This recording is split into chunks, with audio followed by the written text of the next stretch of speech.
नमस्कार, आप देख रहे हैं वीआईपी न्यूज। मैं हूं आपके साथ प्रज्ञा तिवारी। रुक करते खबरों की ओर। छत्तीसगढ़ में बढ़ती आपराधिक घटनाओं को लेकर पुलिस विभाग ने साल का प्रथम आपराधिक आंकड़ा जारी कर दिया है। पुलिस अधीक्षक संतोष सिंह ने बताया कि इस साल अब तक आपराधिक घटनाओं में कमी आई है। हालांकि हत्या के मामलों में 7% की वृद्धि हुई है। उन्होंने कहा कि आपराधिक घटनाओं पर हो रही सामाजिक और राजनीतिक चर्चाओं के बीच आंकड़ों पर गहन नजर रखना जरूरी है। संतोष सिंह ने यह भी कहा कि पुलिस विभाग आपराधिक घटनाओं पर अंकुश लगाने के लिए लगातार प्रयास कर रहा है और भविष्य में इस विषय पर एक वार्षिक रिपोर्ट भी जारी की जाएगी। जिले में हम लोग अपराधियों के खिलाफ सख्ती करने में विजुअल पेट्रोलिंग जो हम लोग करते हैं, साथ साथ गुंडा बदमाशों पे कार्रवाई होती है। नशे के खिलाफ जो बहुत बड़े अपराधों का कारण होता है, उस पर भी हम लोग रोक लगाने के लिए बहुत सारी कार्रवाइयाँ कर रहे हैं। और जब हम लोगों ने अपराधों को कंपेयर किया पिछले 10 महीने को पिछले साल के 10 महीने से, तो आईपीसी के अपराध जो मूल अपराध होते हैं उसमें लगभग आंशिक रूप से कमी आई है, जो 3% के आसपास है। विशेषकर जो कमी है वो चाकूबाजी में आप देखेंगे 40% की कमी थी। पिछले साल 172 चाकूबाजी की घटनाएं हुई, इस साल 102 घटनाएं हुई हैं। महिला संबंधित अपराधों में छेड़छाड़ में 28% की कमी हुई है। चोरी में भी 9% की कमी हुई है। मारपीट के मामले में भी 3% की कमी हुई है। एक बढ़ोतरी जो हम लोगों ने देखा है, जो अभी रिसेंट में कई सारे मर्डर्स हुए, पिछले साल 54 FIR जो है हत्या के दर्ज हुए थे, इस साल 58 मामले दर्ज हुए हैं 10 महीनों में। इसमें एक आंशिक बढ़ोतरी है, 5 ज़्यादा मर्डर्स हुए हैं जिस पे हम लोग काम कर रहे हैं। और हम लोग की कोशिश ये है कि आपराधिक जो तत्व हैं उन पे कड़ी कार्रवाई करके, उन पे लगातार कार्रवाई करके आपराधिक गतिविधियों में लगा। कटनी बिलासपुर रेल रोड पर एक बड़ा हादसा हो गया। बता दें कि भनवाड़ टंक रेलवे स्टेशन के पास कोयले से लदी मालगाड़ी के इंजन सहित 17 डिब्बे पटरी से उतर गए। इस हादसे के दौरान 22 डिब्बे क्षतिग्रस्त हो गए। साथ ही घटना के बाद मालगाड़ी का इंजन OHE तार और सिग्नल को तोड़ते हुए डिब्बों से लगभग 100 मीटर दूर पटरी से डीरेल हो गया। गनीमत रही कि इस हादसे में किसी भी व्यक्ति की जान नहीं गई, बावजूद इसके रेलवे को भारी नुकसान हुआ। हादसे के कारण मालगाड़ी के डिब्बे एक दूसरे पर चढ़ गए, जिससे और भी अधिक नुकसान हुआ है। वहीं हादसे के बाद रेलवे के आला अधिकारी मौके पर पहुंचे और राहत कार्य शुरू किया।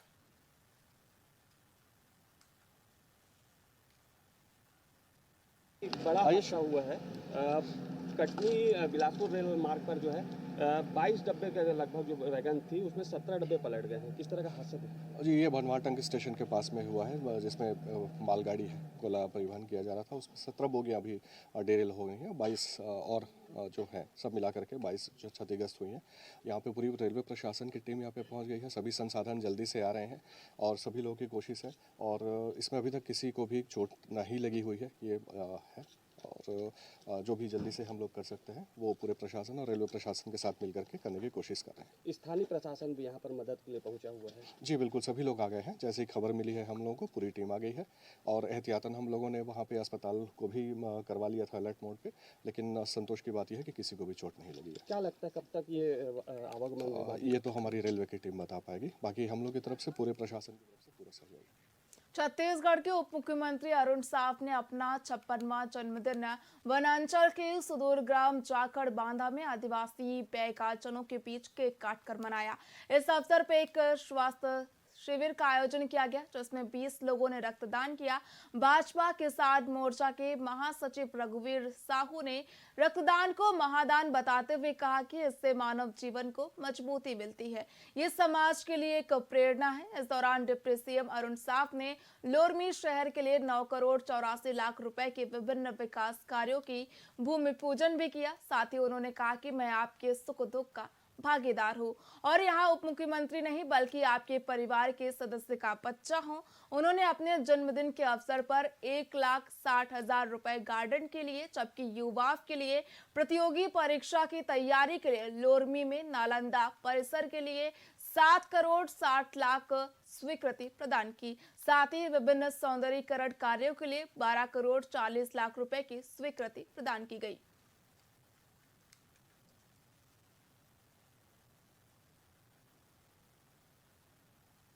जगड़ बांधा के इस मैदान में स्वास्थ्य शिविर का आयोजन हो रहा है और क्षेत्र के लोगों का निःशुल्क जांच करके उन्हें इलाज किया जा रहा है।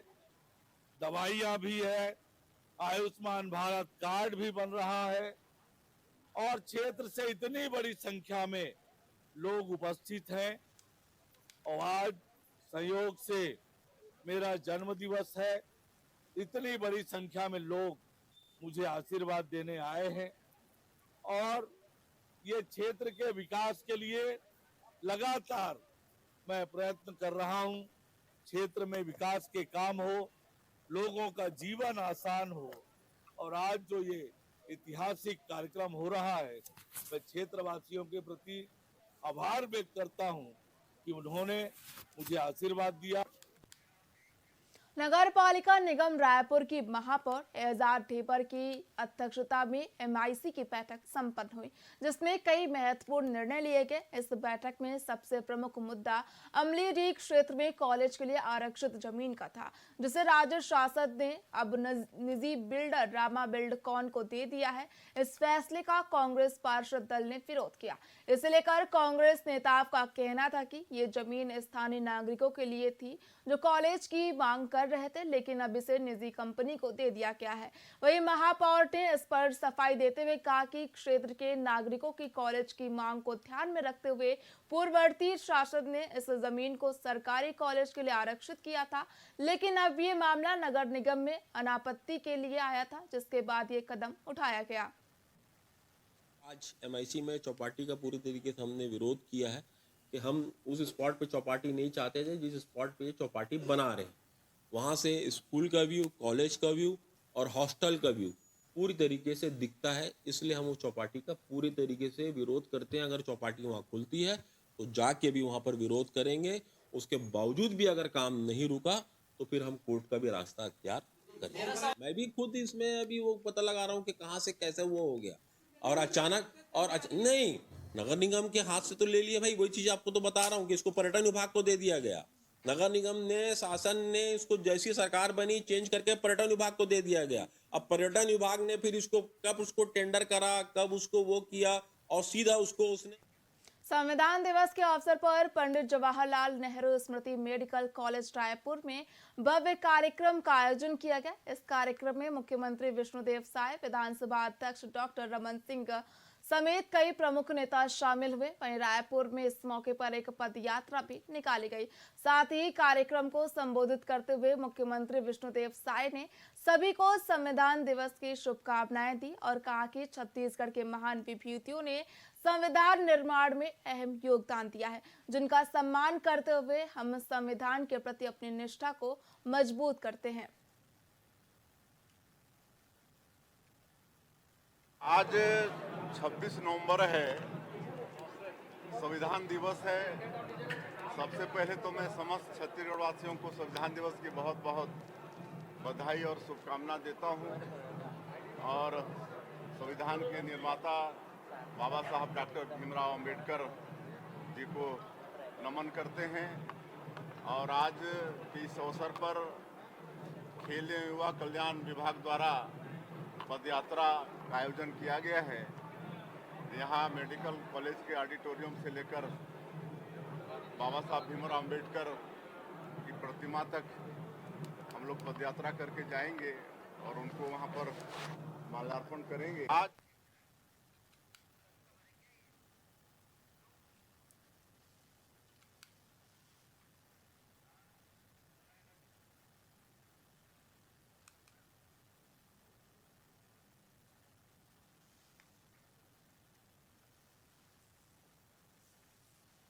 खबर रायपुर से, जहां पर संविधान दिवस बड़ी ही धूमधाम के साथ मनाया गया। इस दौरान मुख्यमंत्री विष्णुदेव साय ने शिरकत की और सभी को संविधान दिवस की बधाई और शुभकामनाएं दी। इसके साथ ही रायपुर के एक क्षेत्र में पदयात्रा भी निकाली गई। सीएम साय ने संविधान दिवस की सभी को शुभकामनाएं और बधाई दी और एक पदयात्रा का भी आयोजन किया गया, जिसमें सीएम साय ने शिरकत की।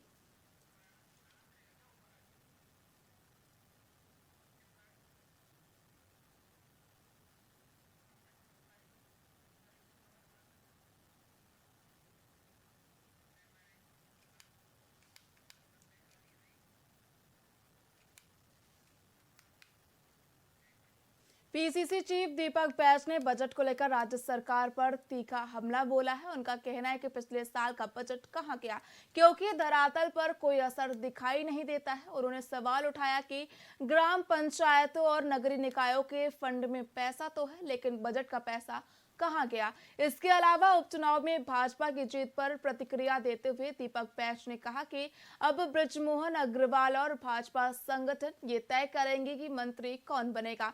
साथ ही उन्होंने कहा कि किसानों के लिए सरकार ने इस 11 महीने में कोई जमीनी स्तर पर काम नहीं किया है। आखिर पिछले साल भर का बजट का पैसा गया कहाँ? अभी तक जमीन में 1 रुपए नहीं, ग्राम पंचायतों में पैसा नहीं, ना नगरीय निकाय में पैसा नहीं। अभी तक तो कुछ भी 0 पैसे, कहीं पे भी काम नहीं हुआ है। आखिर सरकार का इतना बड़ा बजट गया कहाँ, मेरा सवाल। दूसरा चीज, सरकार पिछले सरकार के नाम बदलने और उनकी योजनाओं को बंद करने और अपनी नाकामियों को छुपाने के लिए उनको जांच बिठाने, इसके अलावा सरकार ने कुछ भी नहीं किया, बल्कि 32,000 करोड़ रुपए से अधिक 6 महीने में कर्ज ले लिया है। आखिर छत्तीसगढ़ को इस सरकार कहां ले जा रही है? नए बजट से सरकार को कोई उम्मीद नहीं है, बल्कि कौन सा मोदी गारंटी इस सरकार ने लागू किया है? बल्कि इस सरकार ने तो मनपसंद ऐप जैसे योजनाएं लागू की है, उनकी गारंटी तो कुछ दिख नहीं रहा है। क्या मनपसंद ऐप ये भी मोदी गारंटी में शामिल है क्या? हम भारतीय जनता पार्टी से पूछना चाह रहे हैं। फिलहाल खबरों में इतना ही। देखते रहिए VIP न्यूज। नमस्कार।